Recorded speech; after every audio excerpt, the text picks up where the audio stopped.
Video பார்த்துருக்கும் எல்லாருக்கும் முதல்ல வணக்கம். இந்த வீடியோவில் நம்ம டிஸ்கஸ் பண்ண போகிறோம்னு பார்த்தீங்கன்னா, நம்ம கைதி 2 படத்தை பற்றி இப்போ ஒரு வேறு லெவல் அப்டேட் கிடச்சிருக்கு. அந்த அப்டேட்டை இந்த வீடியோவில் நம்ம டீட்டெயிலாக டிஸ்கஸ் பண்ணுவோம். வாங்க நம்ம வீடியோக்குள்ளே போகலாம். நம்ம கைதி 2 வந்து நம்ம லோகேஷ் கனகராஜ் டைரக்ஷனில் நம்ம கார்த்தி அவர்கள் இதில் ப்ளே பண்ண போகிறாங்க. இந்த படத்துக்கு வந்து நம்ம சாம் சிஎஸ் அவர்கள் மியூசிக் பண்ண போகிறாங்க. இப்போ நம்ம லோகேஷ் கனகராஜ் கூலி படத்தோட ப்ரொமோஷன்லேருந்து இப்போ வந்து ஒரு இன்டர்வியூ கொடுத்துருக்காரு. இந்த கைதி படத்தை பற்றி அவர் பேசல. ஏற்கனவே உள்ள எல்சியூ கதாபாத்திரங்கள்லாம் இந்த படத்தில் வந்து வரப்போகிறாங்களாம். குறிப்பாக இந்த எல்சியூ கதாபாத்திரம்னு சொல்லல, இந்த எல்சியூவில் வந்து நம்ம கைதி, விக்ரம், லியோன்னு சொல்லிட்டு இந்த 3 படமும் வந்து மெர்ஜ் ஆயிருக்கு.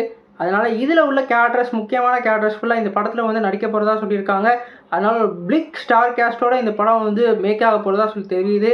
குறிப்பாக எல்சியூவில் இந்த படம் வந்து ஒரு வேறு லெவல் மைல் ஸ்டோனாக இருக்குது. குறிப்பாக இதுதான் ஆரிஜின்னு சொல்லலாம். அதனால இதோட கண்டினியூட்டியோ எப்படி எல்சியூ கனெக்டோட கொண்டு போகிறாங்கன்னு சொல்லி நம்ம வெயிட் பண்ணி பார்க்கணும். குறிப்பாக அவர் சொல்லையில் வந்து என்ன சொல்லியிருக்காருன்னா, இந்த கைதி 2க்கு வந்து நிறைய எக்ஸ்பெக்டேஷன் கிளம்பியிருக்கு. அதுக்கு வந்து நம்ம பூர்த்தி ஆகிற அளவுக்கு ஒவ்வொரு கேரக்டரையும் பில்ட் பண்ணணும். அதுக்கான ஸ்டார் கேஸ்ட் கண்டிப்பாக தேவைப்படும்னு சொல்லியிருக்காரு. ஏற்கனவே ஒரு மல்டி ஸ்டாரரில் வந்து வேறு லெவலில் வந்து மேக் பண்ணுவார். அதுக்கு எதிர்பார்ப்பாக அவர் எடுத்த எல்லா படமே அப்படி தான் இருக்கும். மாநகரத்துலேயும் அதே மாதிரி தான். அதே மாதிரி கைதிலையும் வந்து நம்ம டில்லியோட கேரக்டரும் சரி, அதே மாதிரி விஜய் அவங்களோட கேரக்டர்னு சொல்லிட்டு 4 கேரக்டர் கொண்டு வந்திருப்பாரு. நம்ம மாஸ்டரில் நம்ம பவானி, அப்புறம் வந்து ஜேடின்னு 2 கேரக்டர் கொண்டு வந்திருப்பாரு. விக்ரமில் சொல்லவே தேவையில்ல, அமர், அப்புறம் வந்து நம்மளோட விக்ரம்னு சொல்லிட்டு ஒரு மல்டிபிள் ஸ்டார் கேஸ்டோட கொண்டு வந்திருப்பாரு.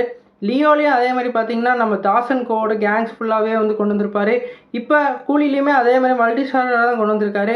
அதனால் நம்ம கைதி 2லேயும் வந்து அந்த மல்டி ஸ்டாரோட எலமெண்ட்டோட ஒரு வேறு லெவல் எதிர்பார்ப்பு நமக்கு கிரியேட் ஆக போதாக சொல்லியிருக்காங்க.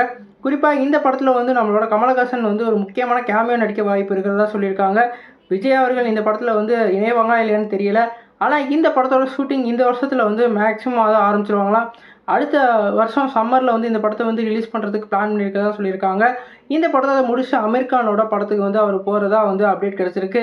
கண்டிப்பாக இந்த படம் வந்து ஒரு வேறு லெவல் படமாக இருக்க போகுது. அடுத்த வருஷம் வந்து கைதி 2 வடசென்னை 2ன்னு சொல்லிட்டு பார்ட் 2வோட ஒரு வேறு லெவல் வரவேற்பு கண்டிப்பாக கிடைக்க போகுது. நீங்கள் சொல்லுங்கள் ஃப்ரெண்ட்ஸ், இந்த கைதி 2 உங்களுக்கு என்ன எக்ஸ்பெக்டேஷன் இருக்குன்னு சொல்லிட்டு கமெண்ட் பாக்ஸில் கமெண்ட் பண்ணுங்கள். இந்த சேனல் புதுசாக தான் சப்ஸ்கிரைப் பண்ணுங்கள். நன்றி.